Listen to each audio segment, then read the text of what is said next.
चरण है, और तीसरा और चौथा भगवान के पांव हैं, तो ये तो एक ही बात हो गई।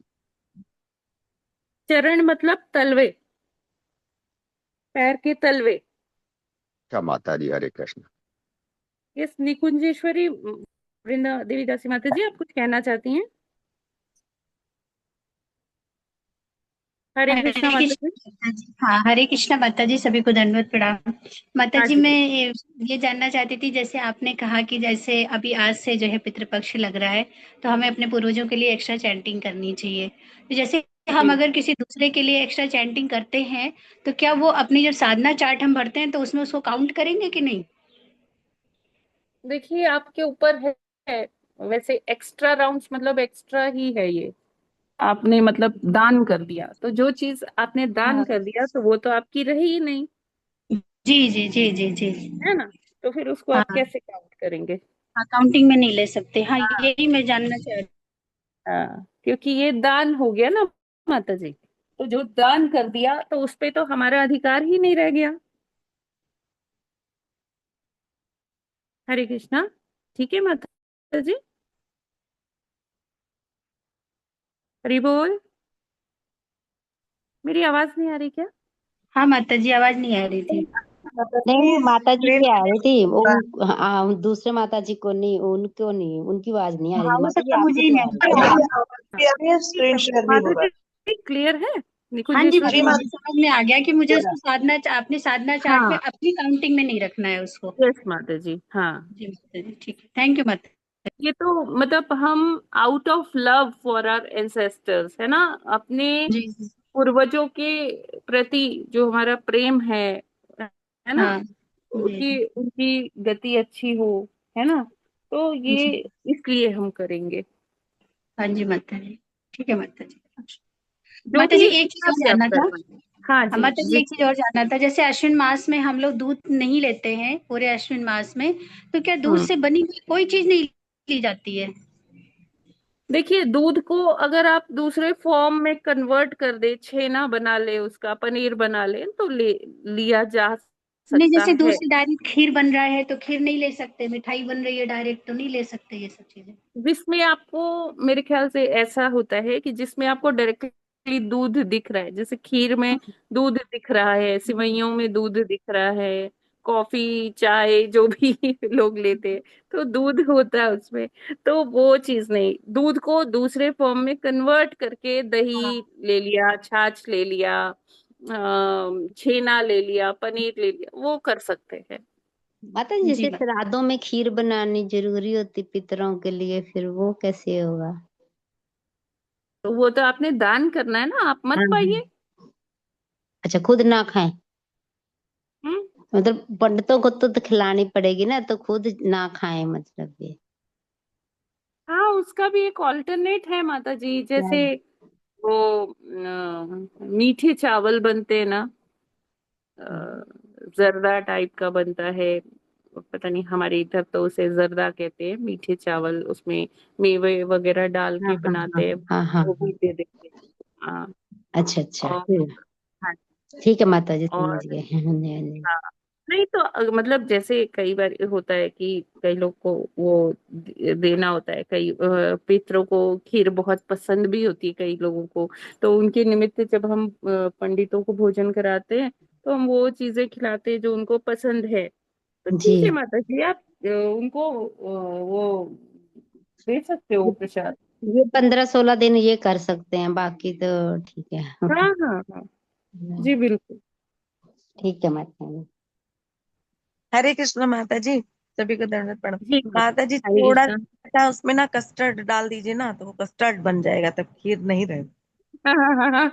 ठीक है यस। माता जी, हाँ ये ये ठीक तो है। अच्छा है, अच्छा है। हाँ, जी जी जी बिल्कुल। ये अच्छी बात है। बहुत बढ़िया। ठीक है। तो ये देखिए, ये मैं बता रही थी कि जो ये फोटो दिख रहा है ना आपको, हाँ जी हाँ भागवतम का। जी। हाँ, तो ये देखिए प्रभु जी, आप कह रहे थे ना कि चरण और पैर तो एक ही हो गए, तो इस तरह से जंघा है, तीसरा और चौथा जो स्कंद है वो भगवान की जंघा माता जी, इसमें तो है ना, दोनों में ही पेट। ऊपर का हिस्सा बना हुआ है, चरण, स्कंद वन, चरण कमल सर्ग और स्कंद टू चरण कमल दोनों में ही डोर्सम साइड बना हुआ है पैरों का, तलवा तो कहीं नहीं बना हुआ है माता जी इसमें। प्रभु जी, एक जिसको हम कहते हैं ना फुट, फुट और लेग में डिफरेंस होता है कि नहीं? हाँ माता जी, इसमें फुट फर्स्ट और सेकंड तो दोनों ही फुट के लिए आए आता हैं। तो ये नीचे का हाँ, तो वही तो बोल फुट रहे हैं कि फर्स्ट और है, सेकंड ऊपर दोनों का ही पैर कहाँ फुट है हैं जी। भगवान के। 2 फुट 2 फुट होते हैं, फीट जिसको हम कहते हैं ना, दो होते हैं ना, दो दो पैर के दोनों। हाँ ठीक हाँ है वही। ना? वो प्रथम और द्वितीय वो दोनों हैं। हाँ माता जी ठीक है। दोनों ही। हाँ लेकिन तलवे का अलग से नहीं आया है माता जी इसमें, इसलिए मैंने पूछा। तलवा भी फुट में ही आ गया है और हाँ फीट में ही आ गया। जी। हरे कृष्ण माता। हाँ जी। और फिर जंघा है, तीसरा और चौथा जंघा है भगवान की। पांचवा जो है भगवान की नाभि है। छठा वक्षस्थल है। सातवां आठवां भगवान की भुजाएं हैं। नौवां स्कंद जो है भगवान का जो गला है। 10वां स्कंद भगवान का मुखमंडल है। 11वां स्कंद भगवान का जो है फोरहेड है, ललाट है। और 12वां स्कंद जो है वो भगवान का जो है क्या है, हेड, शीश, शीश। कंठ तो प्रभु जी 9वां स्कंद है। जी माता जी। ठीक है। तो ये जो महीना है पूरा भादो का, भाद्रपद का, तो ये भागवत से बहुत रिलेट किया जाता है, क्योंकि सबसे पहले जो शुक्र ताल में शुकदेव गोस्वामी जी ने परीक्षित महाराज जी को कथा सुनाई थी, वो यही भादो की पूर्णिमा में ही सुनाई थी। और इसमें भागवतम दान देना, भागवतम को अपने घर लेके आना बहुत अच्छा माना जाता है। हरे कृष्णा।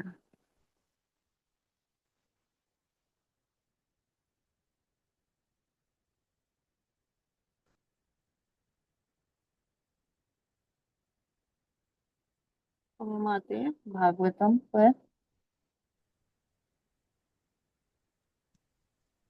तो स्क्रीन विजिबल है? जी माता जी। जी जी माता माता।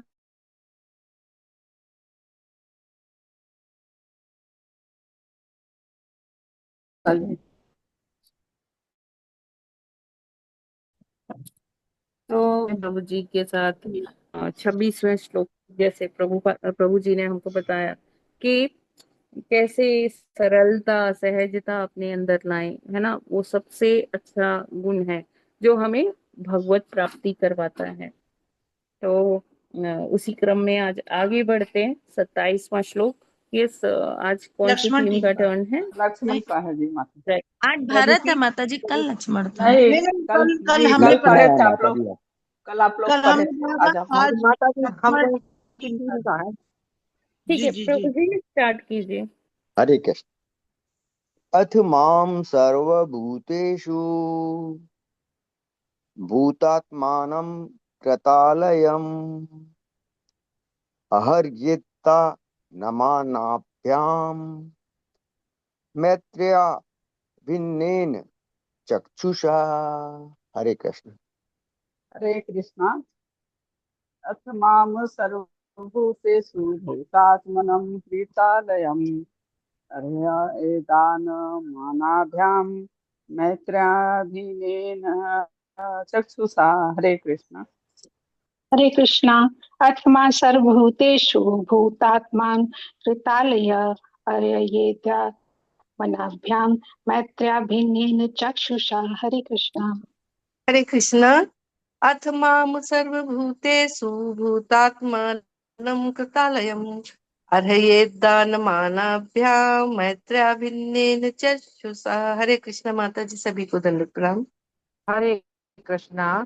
अथ मां सर्वभूतेषु भूत आत्मानां कृत आलयम् अहर अहर्येत दानम दानमानाभ्यां मैत्र अभिनेत्र चक्षुषा। हरे कृष्णा। हरे कृष्णा। आत्मा मा सर्वभूतेषु भूतात्मानं कृताल्यम् अर्हेतान्मनाभ्यां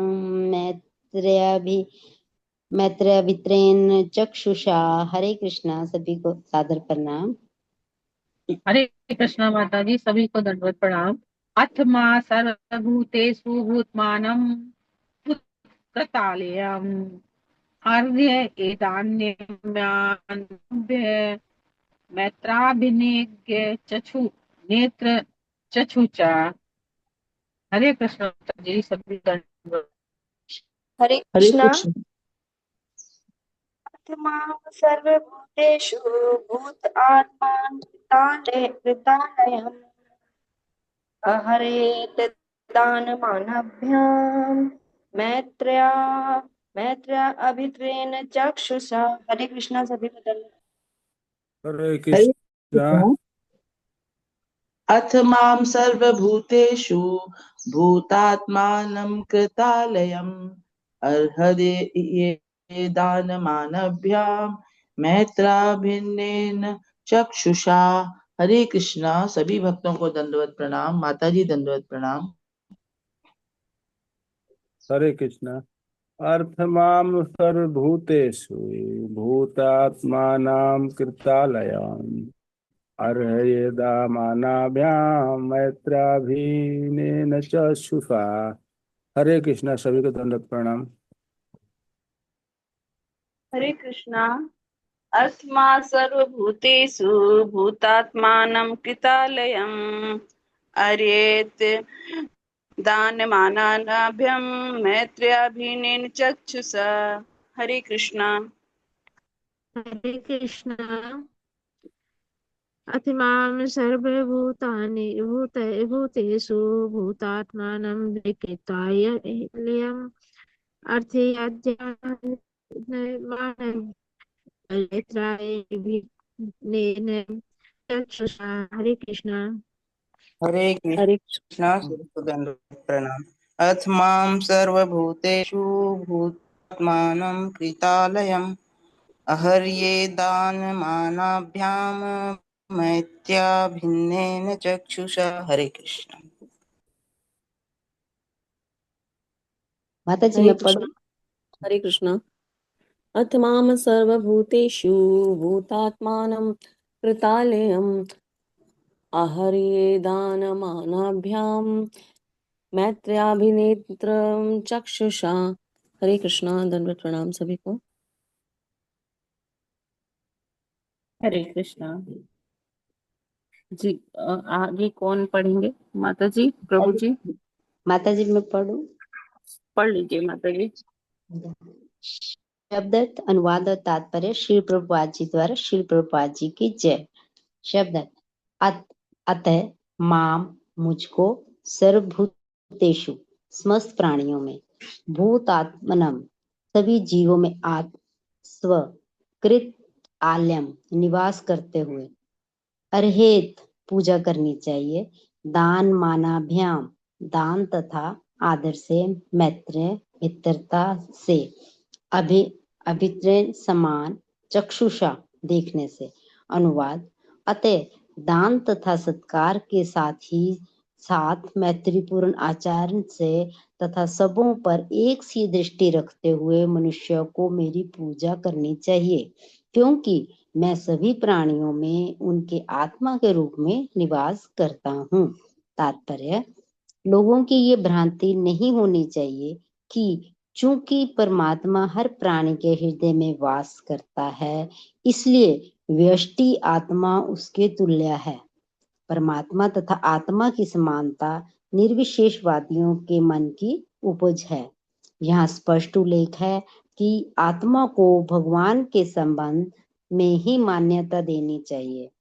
आत्मा की पूजा विधि यहाँ इस प्रकार बताई गई है कि या तो दान देकर या पृथकतावादी दृष्टिकोण से मुक्त होकर मैत्री भाव से आचरण किया जाए। कभी कभी निर्विशेषवादी बेचारे आत्मा को दरिद्र नारायण के रूप में मान लेते हैं, जिसका अर्थ है भगवान नारायण दरिद्र यानी गरीब हो गए हैं। ये विरोधाभास भी है। भगवान सर्व ऐश्वर्यों से परिपूर्ण हैं। वे किसी दरिद्र आत्मा के साथ अथवा पशु तक के साथ रहना स्वीकार कर लेंगे, किंतु इसका अर्थ ये नहीं कि वे दरिद्र हो गए हैं। यहाँ पर संस्कृत के दो शब्द आए हैं, मान तथा दान। मान श्रेष्ठ का सूचक है और दान उसको बताता है जो दान देता है या किसी कनिष्ठ पर दया दिखाता है। हम भगवान को ऐसा निम्न व्यक्ति नहीं मान सकते जो हमारे दान पर आश्रित हो। जब हम दान देते हैं तो सदैव अपने से निम्न भौतिक या आर्थिक अवस्था वाले को देते हैं। दान कभी धनी व्यक्ति को नहीं दिया जाता। इसी प्रकार अप्रत्यक्षतः बताया गया है कि मान या आदर श्रेष्ठ को दिया जाता है, जबकि दान अपने से निम्न को। अपने कर्म फलों के अनुसार जीवात्मा धनी या निर्धन हो सकता है, किंतु परमेश्वर अपरिवर्तित रहा आता है।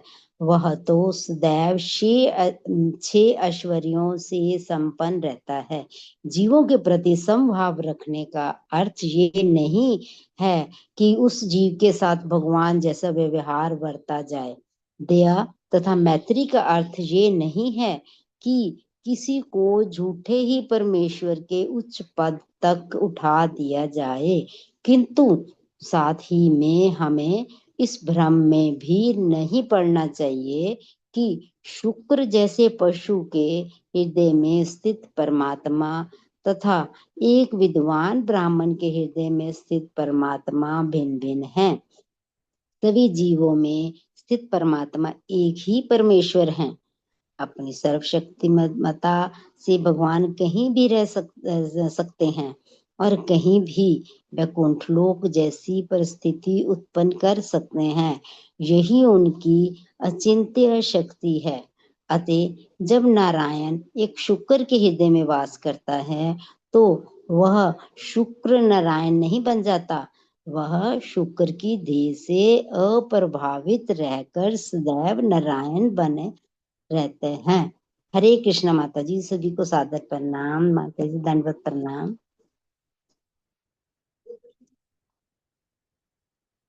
हरे कृष्ण माता जी।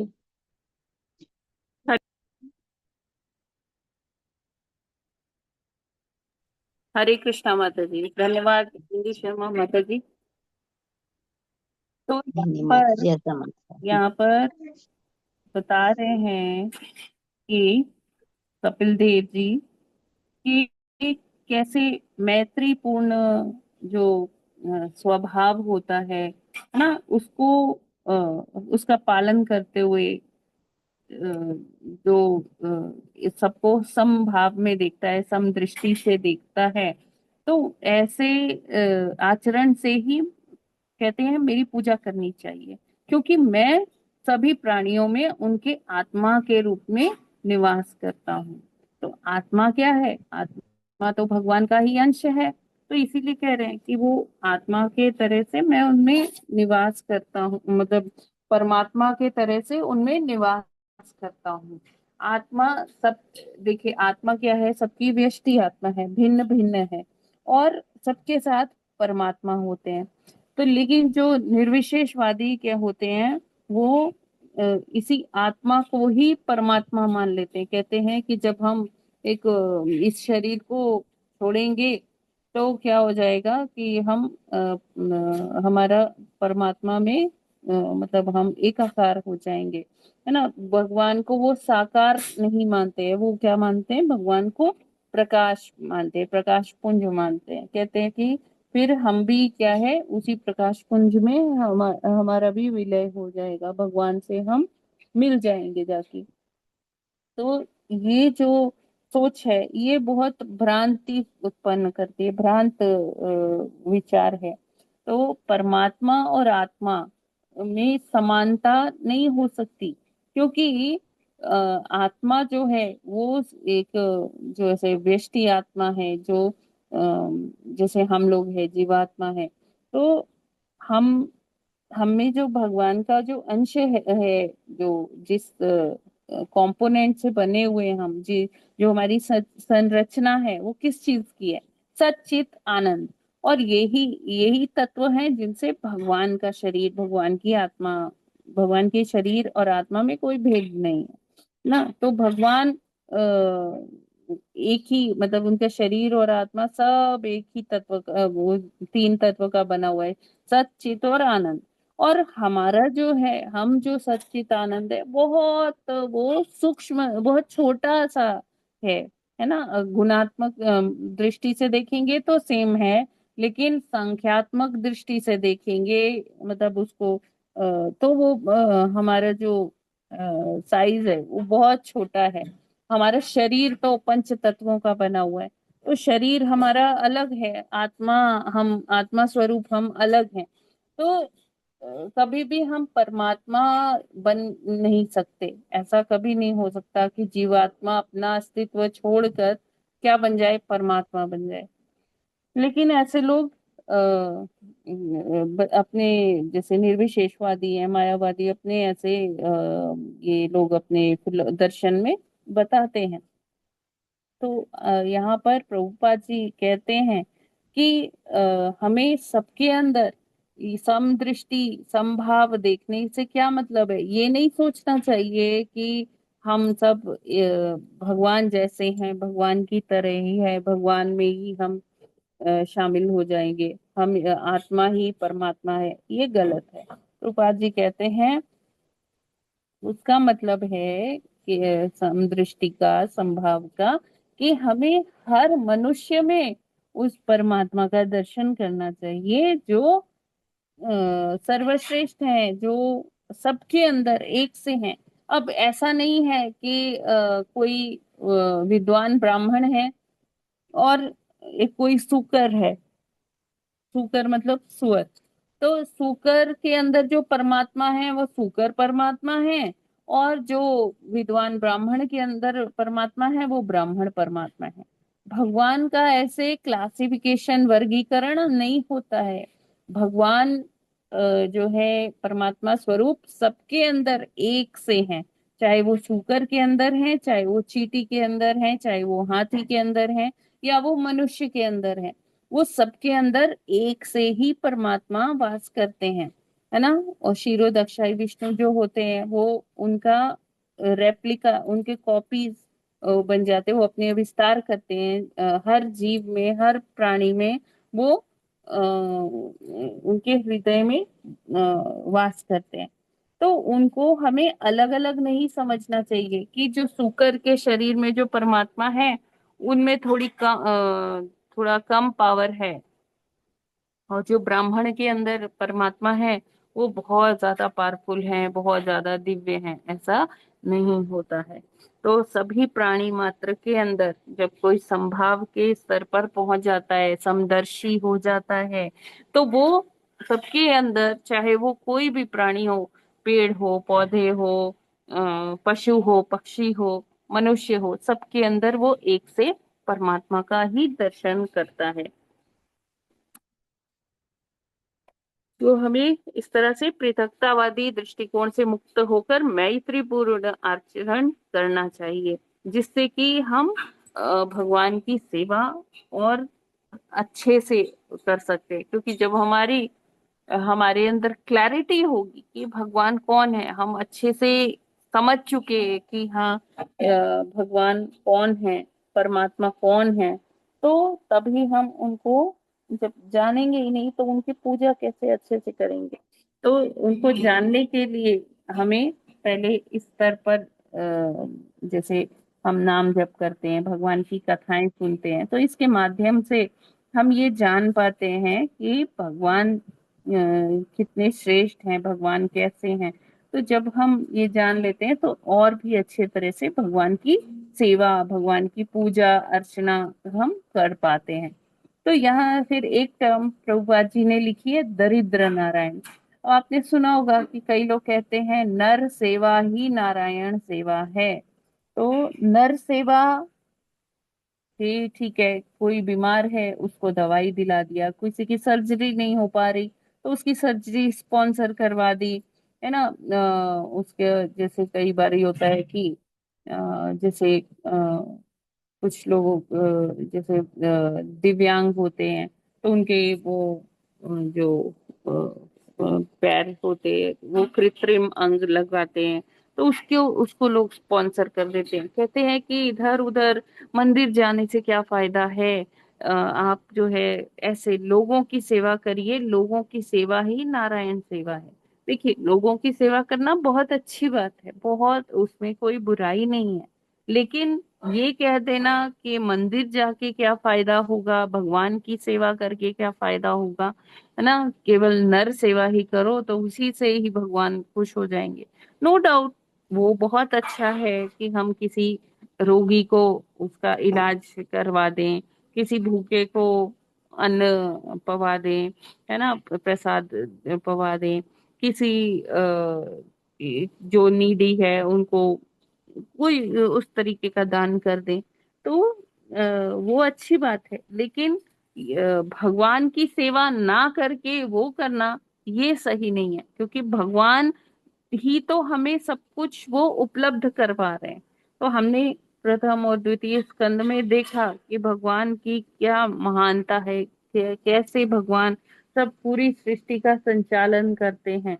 तो अगर हम उनको ही इग्नोर कर देते हैं तो क्या हुआ, हमें क्या होगा कि हम फिर चोर कहलाएंगे, कि हम उनके बनाई हुई सब चीजों का सेवन कर रहे हैं, उपयोग कर रहे हैं, और उनको ही नहीं पूज रहे।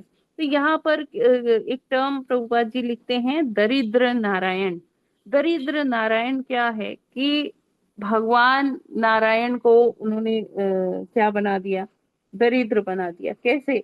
वो कह रहे हैं कि गरीबों की सेवा करो, उनको ही खिलाओ पिलाओ, उनको ही दान दो।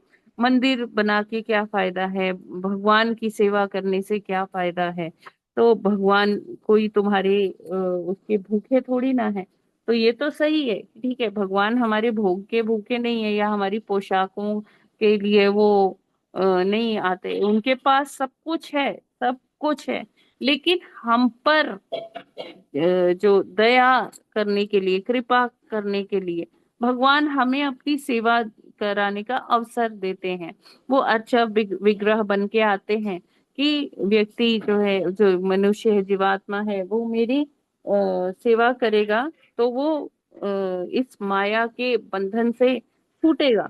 अब ऐसे दरिद्र नारायण की सेवा, जो दरिद्र हैं, जो गरीब हैं, उनकी अगर हम सेवा कर रहे हैं, उनको दान पुण्य कर रहे हैं, तो क्या होगा कि उससे और अहंकार बढ़ता है कि देखो, मैंने इतने लोगों को भोजन कराया, इतने लोगों के मैंने ना दवाई कराई, इतने लोगों का मैंने कंबल बांटा या कपड़े बांटे।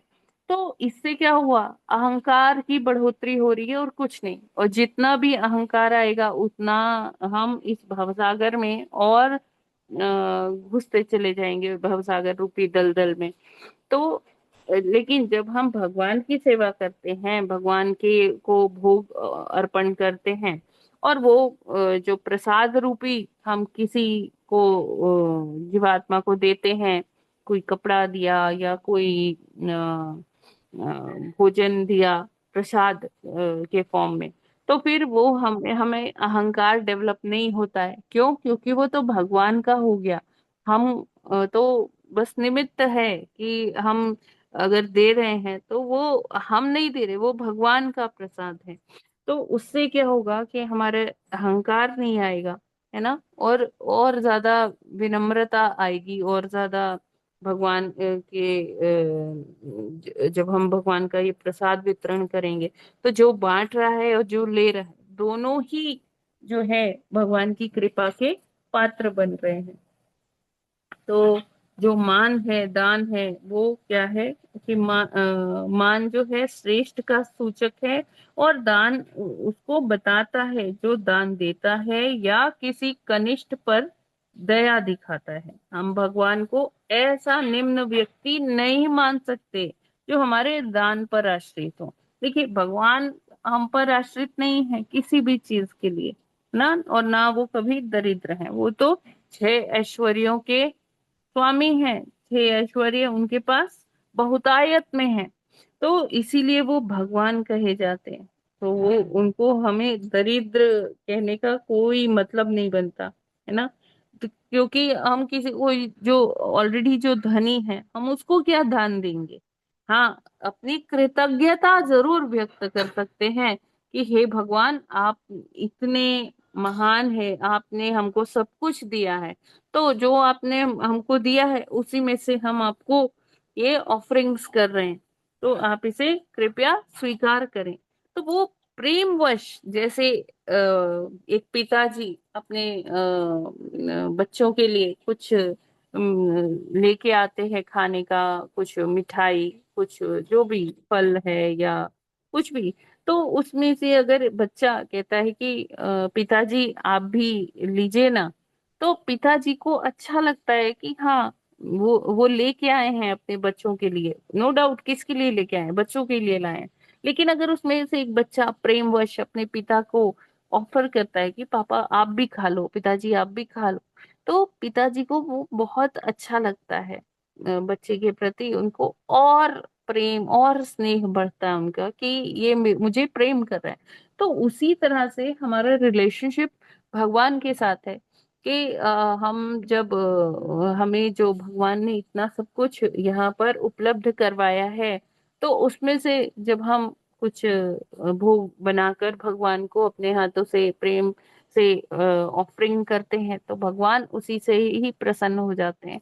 उनको तो इसकी कोई जरूरत नहीं है, लेकिन क्या है कि हमारे जो कल्मश हैं, हमारे जो इस भौतिक जगत में आके जो दोष होते हैं, तो भगवान क्या करते हैं कि हमें अपनी सेवा का मौका देते हैं, जिससे कि हमारी ये सेवा करते करते हमारे जो कल्मश हैं हम उनसे मुक्त हो पाए।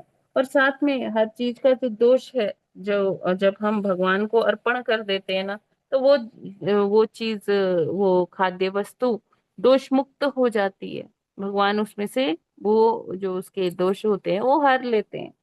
तो इस तरह से भगवान हमें अपनी सेवा देकर हमारे ऊपर ही कृपा करते हैं, जबकि वो हमारे उस जो भी हम ऑफर करते हैं वो उसके लिए, मतलब वो हमारे ऊपर आश्रित नहीं है कि हम उनको भोग नहीं लगाएंगे तो भगवान भूखे पड़े रहेंगे, भगवान कहेंगे अरे ये कब भोग लगाएगा, कब भोग लगाएगा।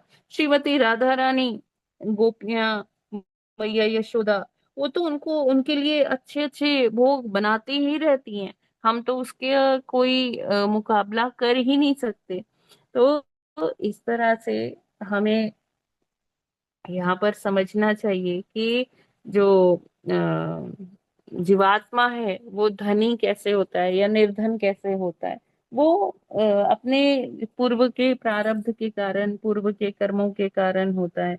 लेकिन जो परमेश्वर है, जो भगवान है, परमात्मा है, वो तो हमेशा छह ऐश्वर्यों से एकदम संपन्न रहते हैं। उनको किसी की कोई दान की आवश्यकता है ही नहीं, है ना। अब देखिए, आप देखते होंगे जो जैसे कोई मंदिरों की सीढ़ियों पर कोई भिखारी बैठे रहते हैं, या तीर्थ तीर्थ क्षेत्र में आप जाइए तो वहां पर बहुत सारे लोग बैठे रहते हैं ना, बहुत दरिद्र अवस्था में। तो आचार्य बताते हैं ये जो दरिद्र अवस्था में यहाँ बैठे हैं, वो पूर्व जन्म के बहुत बड़े करोड़पति, मिलेनियर, बिलेनियर्स हैं, जो इस तरह से आज पड़े हैं। क्यों? क्योंकि उनके पास जब था तो उन्होंने कुछ दान पुण्य नहीं किया, उन्होंने भगवान को कुछ ऑफरिंग नहीं किया, तो वो पुराने टाइम के बहुत करोड़पति, अरबपति लोग हैं जो आज इस तरह से तीर्थों में भिखारी बनकर बैठे हुए हैं। तो जो जीवात्मा है वो तो कभी एक जन्म में बहुत धनी भी हो गया, दूसरे जन्म में वो एकदम दरिद्र हो गया। तो हमारी तो जो है, हम तुलना भगवान के साथ कर ही नहीं सकते, भगवान के समान हम कभी बन नहीं सकते। हाँ, लेकिन जब हम भक्ति करते हैं तो भगवान जैसे गुण उस भक्त में आने लगते हैं, तो वो समदर्शी बन जाता है। जैसे भगवान किसी के साथ भेदभाव नहीं करते हैं कि हाँ ये देखो इसने मेरे को ना अगरबत्ती जलाई मेरे लिए, दिया दिखाया मुझे, तो हाँ मैं इसके लिए ज्यादा ऑक्सीजन दे देता हूँ, या ज्यादा सन इसके घर में सनलाइट दे देता हूँ, उसके घर में सनलाइट नहीं दूंगा। ऐसा भगवान कभी पक्षपात नहीं करते, है ना। भगवान जो है समदर्शी हैं, और उनका स्वभाव मतलब वो हमेशा एकदम कूल रहते हैं, किसी से ऐसा नहीं है कि बड़ा द्वेष कर रहे हैं, घृणा कर रहे हैं, ये मेरी पूजा नहीं करता मैं इससे घृणा करूंगा, या ये मेरी पूजा बहुत करता है, सुबह शाम मुझे दिया दिखाता है, तो मैं इससे बहुत खुश हूँ, इसको सब दे दूंगा। तो ऐसा ऐसा पक्षपात भगवान नहीं करते हैं, भगवान इस सब में इंटरफेरेंस करते ही नहीं। वो तो हम इस तरह थोड़ा ये हो जाता है कि हम अपने प्रारब्ध की वजह से, अपने कर्मों की वजह से हम अलग अलग जन्म में अलग अलग स्थिति में होते हैं। बाकी भगवान को हमारी चीजों की जरूरत नहीं है। तो यहाँ पर फिर प्रभुपाद जी आगे बताते हैं, दया तथा मैत्री का अर्थ यह नहीं है कि किसी को झूठे ही परमेश्वर के उच्च पद तक उठा दिया जाए, है ना। कोई जैसे सो कॉल्ड गुरु होते हैं या बाबा जी होते हैं, वो कहते हैं अरे देखो मैं तो भगवान का अवतार हूँ। तो ऐसे ही मतलब जैसे हम किसी को मान रहे हैं, किसी को मैत्री वश या ये कह लीजिए, या कोई भिखारी है उस पर हम दया कर रहे हैं, तो हम कहते हैं कि नहीं नहीं ये नारायण है, मैं तो इसी की सेवा कर रहा हूँ। तो हम ऐसे ही किसी को दयावश या मैत्रीवश नहीं परमेश्वर नहीं मान सकते, नारायण नहीं मान सकते। लेकिन क्या है, प्रभुपाद जी लिखते हैं, किंतु साथ ही हमें इस भ्रम में भी नहीं पड़ना चाहिए कि शुकर जैसे पशु के हृदय में स्थित परमात्मा तथा एक विद्वान ब्राह्मण के हृदय में स्थित परमात्मा भिन्न भिन्न है। परमात्मा तो एक ही है, चाहे वो शुकर के हृदय में हो या ब्राह्मण के हृदय में हो, तो वो एक ही परमात्मा है और सर्वशक्तिमान है। और भगवान कहीं भी किधर भी एक पल में पहुंच सकते हैं, प्रकट हो सकते हैं, और वहां वो क्या बना सकते हैं, अपना वैकुंठ जैसा वातावरण बना सकते हैं, है ना। तो जहाँ भगवान आ जाते हैं तो प्रकृति अपने आप वो हो जाती है, संभाव में आ जाती है, और सभी जो दिशाएं हैं वो एकदम प्रफुल्लित, सारी जो सृष्टि है एकदम प्रफुल्लित हो जाती है जहाँ भगवान आते हैं। तो बात यह है, क्योंकि हम भगवान को भूल जाते हैं, विस्मृति हो जाती है हमें, तो इसलिए हमें दुख प्राप्त होता है। जिस दिन हम समझ जाएंगे, हमें स्मृति हो जाएगी कि हमारे अंदर, अभी हम पढ़ते तो हैं कि हमारे अंदर परमात्मा वास करते हैं, लेकिन हमें रियलाइजेशन नहीं है कि परमात्मा हमारे अंदर वास करते हैं। तो इसीलिए हम दुखी होते हैं, हमें ये संसार के द्वैत जो है सताते हैं। हरे कृष्णा। जगत गुरु श्रील प्रभुपाद की जय। यस, आप लोग का कोई प्रश्न है? हाँ माता जी, छोटा सा प्रश्न है। जी जी। भगवान जहाँ जाते हैं प्रकृति संभाव में हो जाती है, सृष्टि प्रफुल्लित हो जाती है। माता जी, जो भक्ति के द्वारा आप जो वातावरण देते हैं तो उसमें भगवान अपने आप ही प्रफुल्लित हो जाते हैं तथा सब कुछ अनुकूल हो जाता है, वही वैकुंठ बन जाता है माता जी। और जी। भगवान की कंपैरिजन कभी भी जो है ये नहीं करना चाहिए कि भगवान दरिद्र हो गए हैं या भगवान जो है गरीबों पर दया करो तो वही सबसे है। भगवान की भक्ति तो भगवान की भक्ति है, वो यूनिक है, और कभी इन बातों में नहीं आना चाहिए। माता जी, यहाँ दो चीजें हैं। एक तो बताया गया है यहाँ कि जो निश्वेशवादी हैं वो भगवान को तथा स्वयं को एक मानते हैं, तो क्या इसके लिए इन्हीं शास्त्रों में और उचित वर्ड भी आया है जिनको को मायावादी शब्द यूज किया गया है? निर्विशेषवादी पूर्व में नहीं यूज किया गया है यहाँ वर्ड, आज पहली बार यहाँ आया है। इनमें प्रभुपाद जी ने भी पहले इनको मायावादी ही कहा है। दूसरा, जो हम गरीबों के ऊपर कृपा करते हैं, कर्म कांड, तो क्या ये जन्म मृत्यु के चक्र में डालने वाला प्रारब्ध नहीं बनाता? हरे कृष्ण माता जी। लास्ट में आपने क्या बोला, प्रारब्ध? तो माता जी, जो ये दान की जो बात आई है, हाँ। दान में भक्ति में दान दीजिए, वो तो पूर्व में आया है कि अच्छा है। सब हम्म। मनुष्यों को भी दीजिए, जीवों को भी दीजिए। परंतु जो दान अन्य अपने से कम को दिया गया, तो क्या वो प्रारब्ध नहीं बनाएगा क्या? प्रारब्ध फिर जन्म मृत्यु का कारण भी तो बनता है, चाहे अच्छा नहीं कार्य नहीं कार्य नहीं हो नहीं, चाहे। देखिए प्रारब्ध कर्म फलों से हम कैसे मुक्त रहते हैं? जब हम भगवान को केंद्र में रखकर दान करेंगे तो प्रारब्ध वो कर्म फल के बंधन में नहीं बंधेंगे। हरे कृष्ण माता जी, ठीक है, है समझ ना? गया। हाँ। तो हमें जो भी दान करें, किसी के निमित्त भी दान करना है, कोई गरीबों को दान करना है, या जैसे अभी पितृपक्ष चल रहे हैं तो हम लोग अपने पूर्वजों के निमित्त दान करेंगे। तो कोई भी दान हो, कैसा भी दान हो, तो वो आपको भगवान को ऑफर करके ही दान करना है। हरे तो कृष्ण उससे माता हम जी। प्रारब्ध से, कर्म फल के बंधनों से मुक्त रहेंगे। और जब हम अपने से करेंगे कि हाँ देखो मैं दे रही हूँ, मैं ऐसा कर रहा हूँ, तो उसमें तो निश्चित ही हमें कर्म बंधन लगेगा ही लगेगा। और दूसरी बात जो आपने पूछा कि मायावादी और निर्विशेषवादी तो जहां पर मायावादी शब्द यूज करना है तो वहां प्रभुपाद जी ने मायावादी किया है। यहाँ पे निर्विशेषवादी उनको यूज करना था, क्योंकि उनको ये बताना था कि लोग सोचते हैं कि हमारा विलय हो जाएगा उसी प्रकाश पुंज में। भगवान साकार तो है नहीं, भगवान तो निर्विशेषवादी है, निराकार है।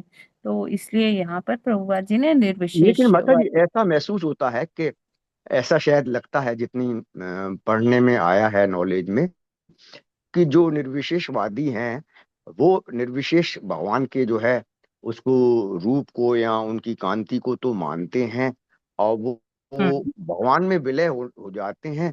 लेकिन वो ये तो नहीं कहते हैं कि हम भगवान के बराबर हैं।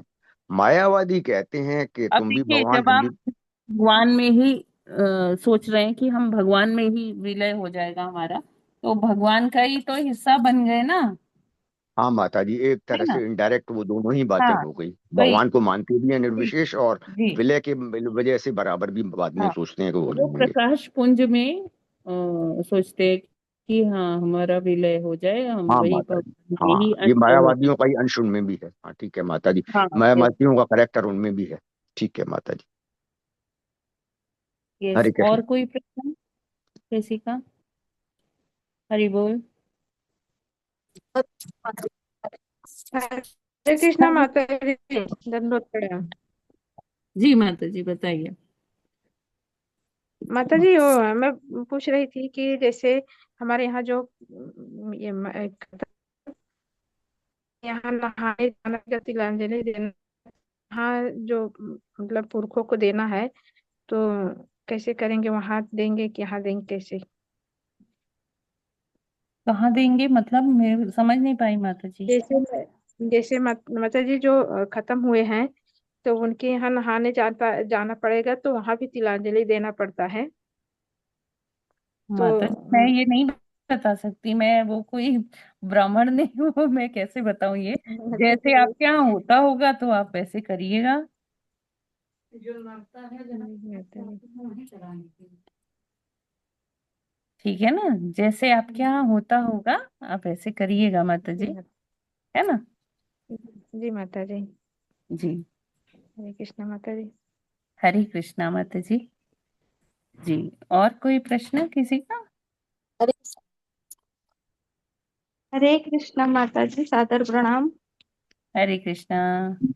माता जी, मुझे ये पूछना था कि जैसे कि एक ही क्लैन में भगवान 3 बार अवतार लिए हैं, जो 10 अवतार हमारे हैं एक ही क्लैन हाँ। में, है ना? तो जैसे कि कैसे हरण्य एक मिनट में? कैसे? माता जी, हिरण्यकशिपु, हिरण्याक्ष और प्रहलाद महाराज, तीनों के लिए एक ही क्लैन हुए। ये बड़े भाई थे, ये बेटे थे, तीनों के लिए आए थे भगवान एक ही युग में, तीन अच्छा, बार एक ही मतलब क्लैन में। मुझे लगा कि भगवान एक ही क्लैन में आए। नहीं नहीं, हाँ ठीक है हाँ, ठीक है। 10 अवतार के जो 10 अवतार हैं एक ही क्लैन में, वो 10 अवतार में तीन एक ही क्लैन में आ गए थे, है ना माता जी? ओके। हाँ और हाँ। कहीं और किसी में ऐसा है क्या, ये मैं पूछ रही थी। माता जी देखो, ये तो हम अपनी बुद्धि से हमें पता चलता है कि हाँ 10 अवतार हैं या 24 अवतार है या 25 अवतार हैं। जी माता लेकिन जी। भगवान के असंख्य अवतार हैं। हम तो जान भी नहीं पाते माता जी कि भगवान तितली बन के अभी आ गए, या भगवान कोरोना वायरस बन के आ गए, या भगवान कोई बैक्टीरिया बन के आ गए। वी डोंट नो माता जी कि भगवान कितनी बार और किस किस रूप में आए हैं। अच्छा। जी माता जी, वो है ना? हाँ असंख्य तो अवतार। ये गणना करना तो बहुत मुश्किल है। असंख्य अवतारों में भगवान आते हैं। अभी देखिए, कोई सोच सकता है कि भगवान कोरोना बन के आए थे? जी जी। है ना? कोई भी महामारी बन के आ गए भगवान। तो मतलब ये हम तो गणना कर ही नहीं सकते माता जी।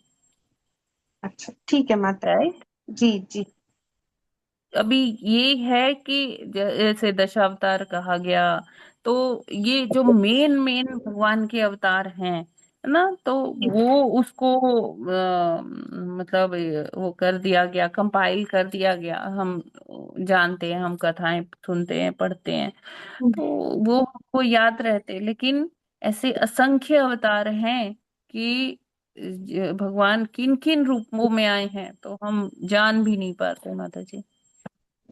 अच्छा ठीक है माता जी। जी हरे कृष्णा। धन्यवाद माता जी। हरे कृष्ण। यस, और कोई प्रश्न किसी का? हरि बोल।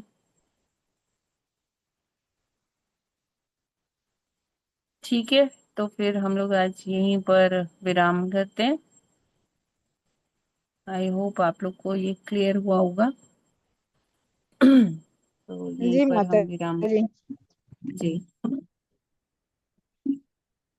ग्रंथराज श्रीमद् भागवतम की जय। जगत गुरु श्रील प्रभुपाद की जय। नमाचार्य हरिदास ठाकुर की जय। अनंत कोटि वैष्णव वृंद की जय। वाञ्छाकल्पतरुभ्यश्च कृपा सिन्धुभ्य एव च पतितानां पावनेभ्यो वैष्णवेभ्यो नमो नमः। हरे कृष्ण माता जी। हरे कृष्ण। कृष्ण माता जी, हरे दंडवत कृष्णा। प्रणाम सभी माता जी को, माता जी दंडवत प्रणाम। सभी को दंडवत प्रणाम। हरे कृष्ण माता जी, और दंडवत अभी प्रणाम, मुझसे सभी कोई को दंडवत भूल प्रणाम। मुझसे कोई हो हरे गई होगी तो कृष्ण माता माफ जी, दंडवत कीजिएगा। हरे कृष्णा। हरे कृष्ण माता जी, धन्यवाद प्रणाम। हरे कृष्णा। प्रणाम माता जी। हरे कृष्ण माता जी। हरे कृष्ण माता हरे जी, कृष्णा। दंडवत प्रणाम।